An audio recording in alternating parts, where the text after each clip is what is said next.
Well, hello again. Good to see you once again. Today I want to talk to you again a little bit about HardNSoft Staking. Still available at that website, HardNSoftStaking.com. Today I wanted to do a bit of an explanation of how things actually work behind the scenes.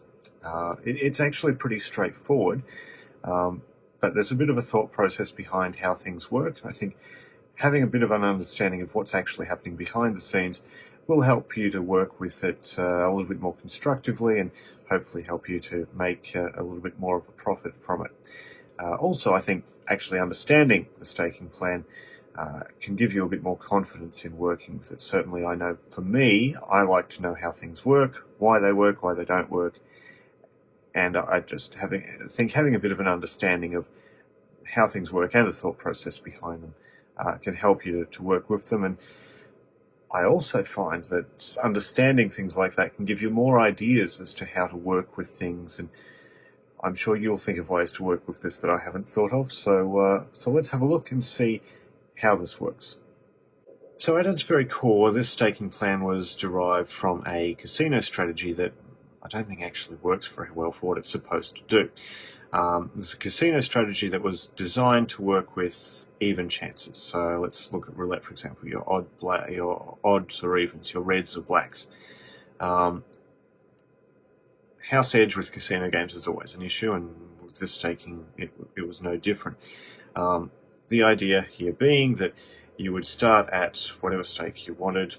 Anytime you won, you would increase by that amount. Anytime you lost, you'd stay where you were, so that each win would recover at least one loss. And if you had a run of winners, you'd be recovering more than one loss for each win.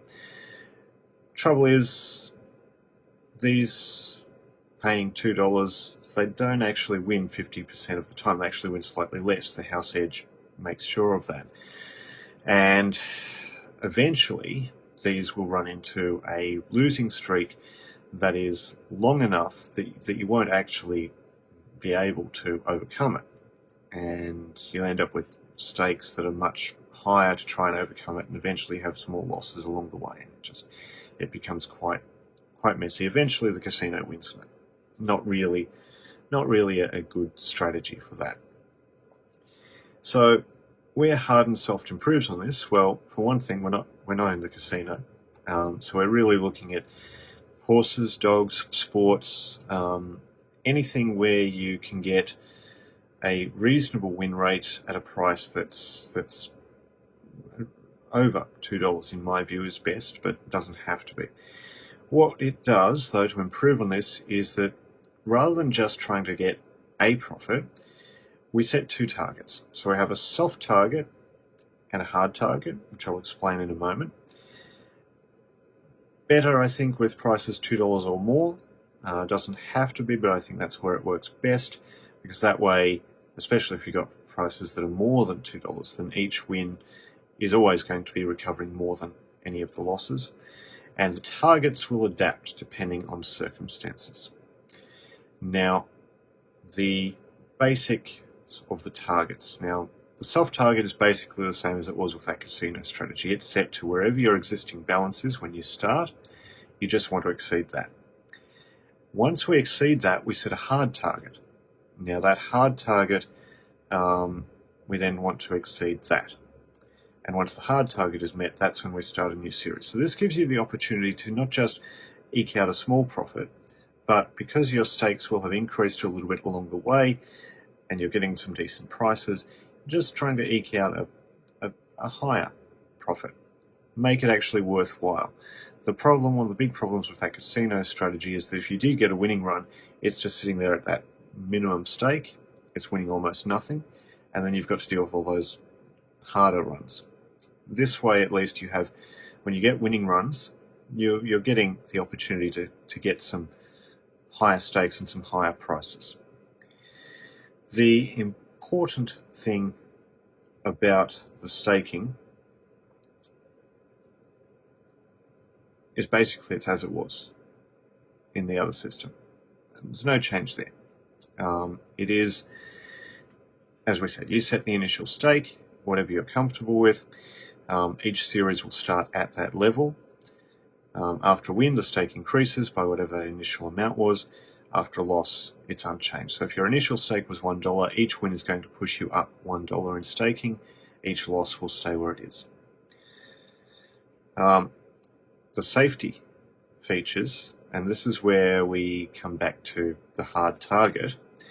If your stake reaches 5 times your initial stake, we reset the hard target to whatever the soft target was.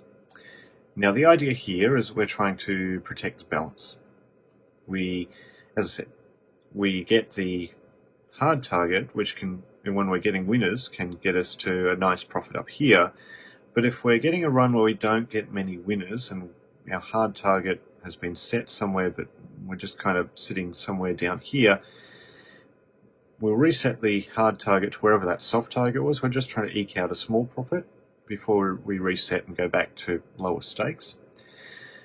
This way we don't get stuck in a position where we're somewhere between this hard target and the soft target and just getting a win-loss, win-loss, win-loss, win-loss, and never actually quite getting up to the hard target but seeing increasing stakes. This way we'll just get to this soft target, and that is that. Now, I haven't set a specific rule in here as to where the stop loss should be. That I think is really up to you and up to the conditions on the day. I do recommend you have in mind somewhere where you say, no, I don't want to lose any more than this. That's enough. I'm going to reset here. But that really is going to depend on what you're betting on, how you're betting, the conditions on the day. There's too many variables in my mind for me to set a hard rule with this that you must have a stop loss at this particular position. I think it's really up to you to decide where that should be set. Now, beyond that, I suppose we should look at where this works best. Now, in my view, it's important to have regular winning streaks, and preferably they should be slightly better than half the rate of the losing streaks. And in fact, your win rate should be slightly better than half the losing rate in most cases. Now, this is looking at prices of $2 and higher. A good example of where this works pretty well in that case is favourites in horses and dogs. They tend to win about a third of the time, sometimes more. And as long as you're getting prices that are $2 or higher, you're generally meeting that criteria and it works pretty well. Now, there's plenty of other ways you could do this. Any selection criteria that can meet these, this will work pretty well. Important, I think, that you should be looking at prices of $2 or higher, because that way every win is going to recover at least one loss, maybe more. If you're looking at much higher prices, and favourites can do that, $3, $4, $5 sometimes, then each win will recover much more than a loss, and you won't need as many wins in order to recover. Now, you could be looking at a selection criteria where you're looking at much higher prices. So let's say maybe you have a selection criteria looking at $8, $9, $10 winners. That's fine. You're likely to be looking at losses that a loss rate that's much longer, some longer losing streaks. In that case, there's a good chance that you're rarely going to set a hard target that's more than the soft target. But with the increases in staking, maybe that's okay. Really up to you to decide how that works. I can see some situations where that could work. Ultimately, I think it's going to be up to you to work out how that works. Now, I find favourites works pretty well with this strategy, but it's by no means the only option. There's plenty of ways to make this work. And so that's it in a nutshell. That's how it works. It's actually quite simple. Now, before I got Steve and Michael involved in this, and they got all the spreadsheets and the cloud version working, I initially was just tracking this in Notepad, just calculating where my soft target is, where my hard target is, and seeing how I go from there. You can do it manually that way, but the beauty of the spreadsheet and the cloud software is it means you don't have to do a lot of those calculations. And when it comes to Betfair, for example, where you're likely to be getting better prices than you would with the tote or the TAB or the corporate bookmakers, you have to take commission into account. And having a spreadsheet or cloud software that calculates that for you makes life a lot easier. I find that calculating commission after wins can be quite a nuisance if you have to do it by hand, especially if you're then trying to work out whether you've reached your targets and trying to get that all done quickly before your next event might start.